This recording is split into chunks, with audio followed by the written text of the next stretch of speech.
Okay, next tree video. This one's even easier. We're going to draw a dead tree. So, start with your roots and your trunk.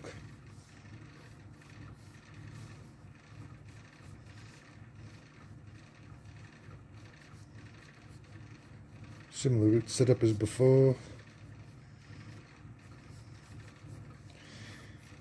Throw some bark in here. There's not going to be any leaves this time. Or I'll put a few leaves on there. I don't know. A partially dead tree. We just start to branch off. Just squiggly lines. Lots and lots of squiggly lines to start out with. And it gets easier from here. So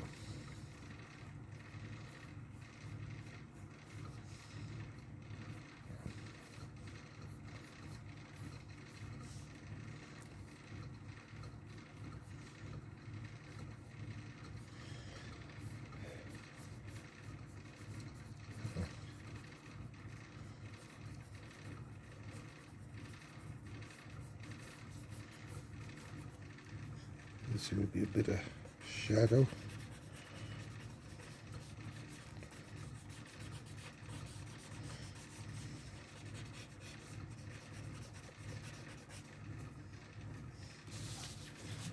We'll do the same thing as the last tree video, or the next tree video, depending on how I decide to upload them.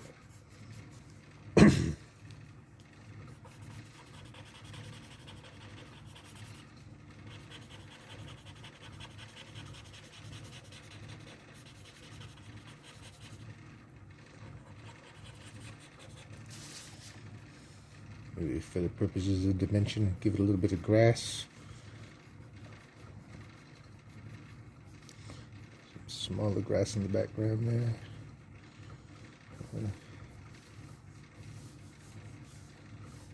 Bit of landscape.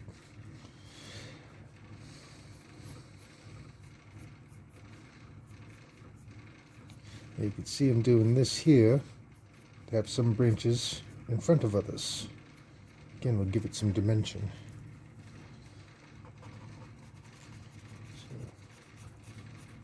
So this branch is in front of this branch, so this branch gets the shadow around it, which helps bring this one to the forefront.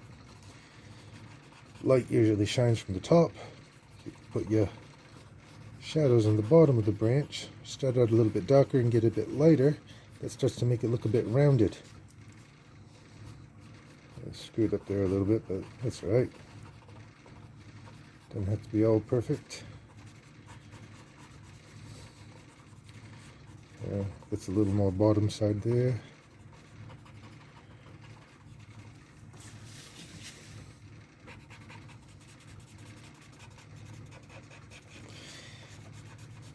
And one of the nice things about doing shadowing like this is you make your drawing lines disappear.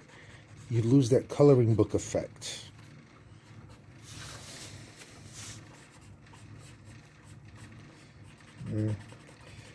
All the lines that I draw, and they're inside a shape like that trunk, I try to make them disappear.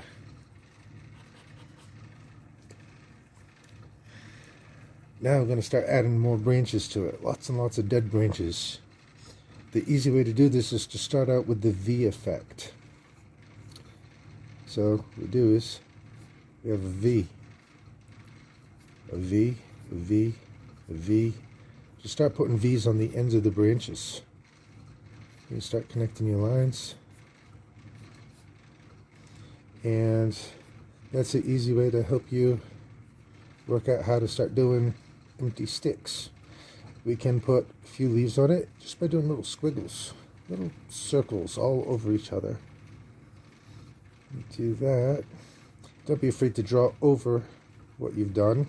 Let some spots be darker and lighter than others.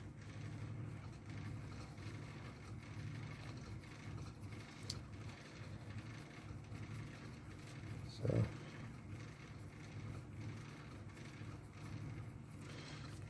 do that, and then just kind of dab at it. Blend it in, leaves over leaves over leaves.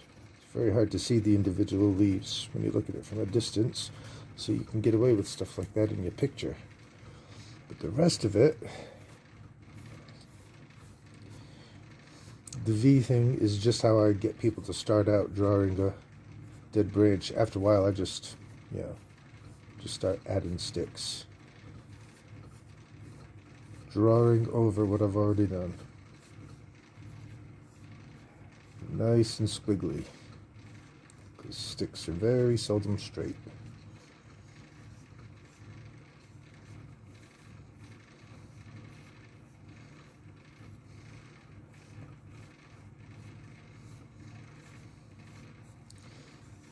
Maybe occasionally I'll put a slightly fatter one in there.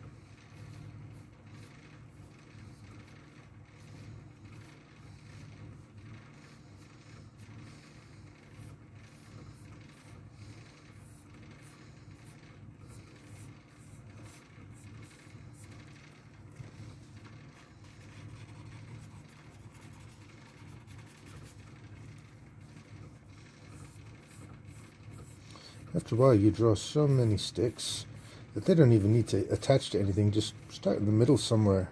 Because you draw something over and it will attach somewhere. The more chaotic and unprecise you can be, the more realistic it is. Because trees in real life are not all straight lines and symmetry. So often when we draw pictures, we think we got to draw the circle just right and draw the line just right. That's not where the art is. That's calculation. That's overthinking. The art is in just letting it freaking happen. Sticks on top of sticks on top of sticks. Maybe a couple more leafy spots up here. Just a couple of branches that are still holding on to a bit of life, a bit of hope.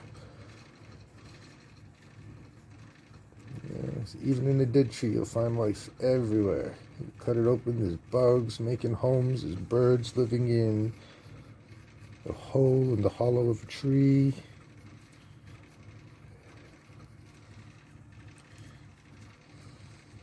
Yeah, the deadest tree will be teeming with life. So it's not some sad thing to draw a realistic dead tree.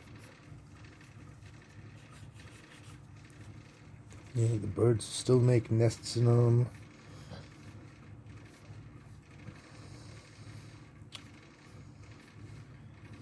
Butterflies, bees, they'll all come and hang out. As beautiful as a live tree is, there's beauty that can be found in a dead one as well.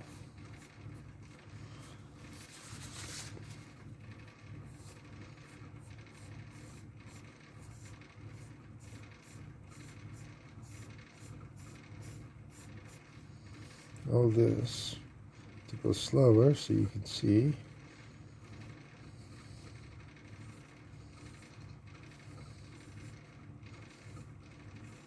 All the V's.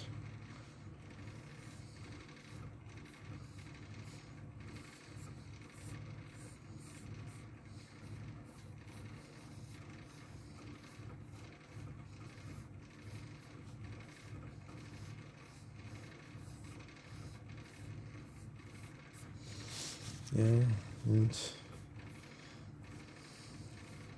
weeping willows are another fun one to draw because you take all these same branches, kind of bring them down, you draw your V's heading towards the ground.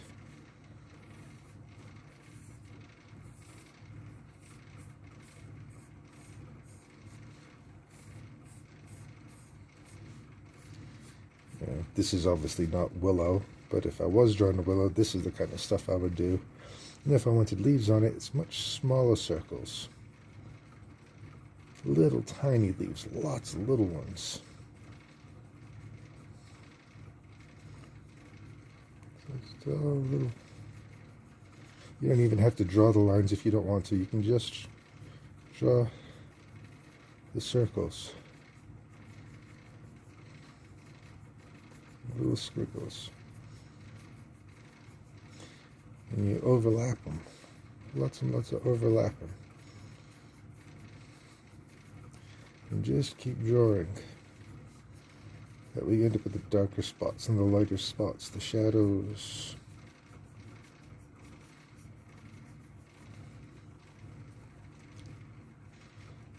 You can take your rolled up piece of paper, you can use a Q-tip, you can use all kinds of stuff. When I first started doing stuff like this, I would take one of the small paint brushes, the cheap kids artist paint brushes, and I'd cut all the bristles as short as possible and use that to smear the pencil around the graphite. And you kind of get a willow there. Anyway.